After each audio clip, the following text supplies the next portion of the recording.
Cet enregistrement est présenté par Straight Goods News, la source canadienne alternative de l'actualité. Visitez straightgoods.ca. To be met in a great corporate tax giveaway. La course des porcs à rouge. Magma. Magma. C'est ça? Okay, and bets are closed. The race will begin momentarily. On est prêt.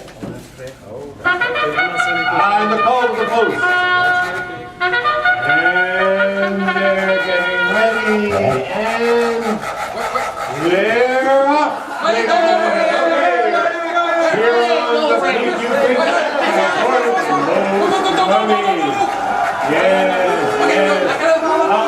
There it goes. Potash Corporation in green. Keep your eye on that. There it goes.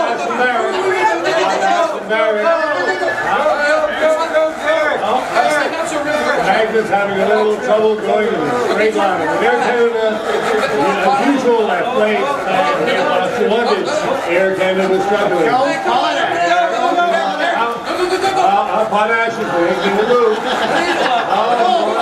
Ahead by more than a field, ladies and gentlemen. The race is running up to the Potash Corporation in the lead, followed by Barrett.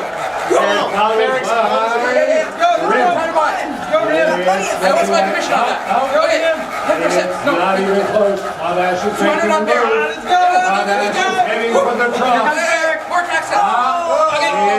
The race is wrapping up.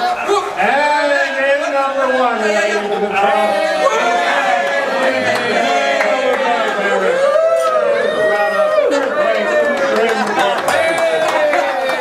And there are your results, ladies and gentlemen. Potash Corporation hoarding $5.3 billion. It's in the bank. C'est vraiment que qu'est-ce qu'on voit, c'est que les grandes entreprises qui ne veulent pas,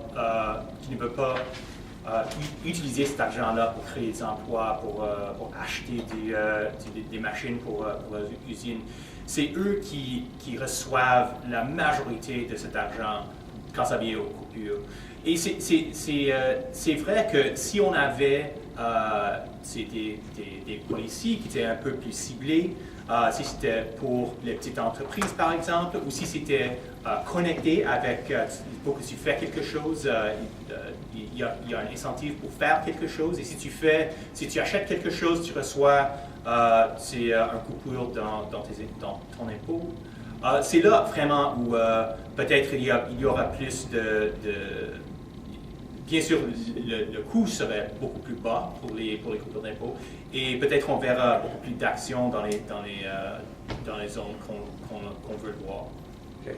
Et ce que vous dites en gros, c'est que les grosses entreprises ont reçu des réductions, ont bénéficié des réductions d'impôts fédérales, mais n'ont pas créé l'emploi en conséquence, c'est ça? Ben, c'est exactement ça qu'on dit exactement aujourd'hui, c'est que ces grandes entreprises ils ont reçu cet argent.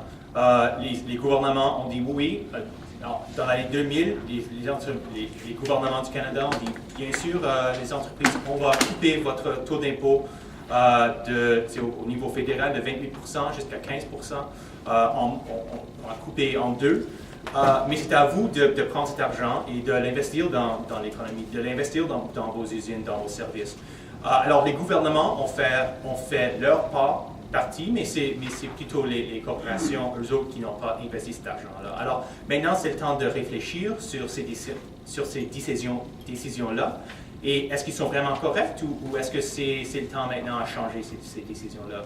Si je peux me permettre une dernière question en français, vous demandez des réductions d'impôts plus ciblées et qu'on ramène le taux de taxation à 19%, c'est ça, 19%? Oui, exactement. Alors, si le coupure d'impôt, c'est beaucoup plus ciblé, si tu fais quelque chose, si tu crées un emploi, par exemple, tu achètes un machine pour une usine, par exemple, c'est là où on peut vraiment...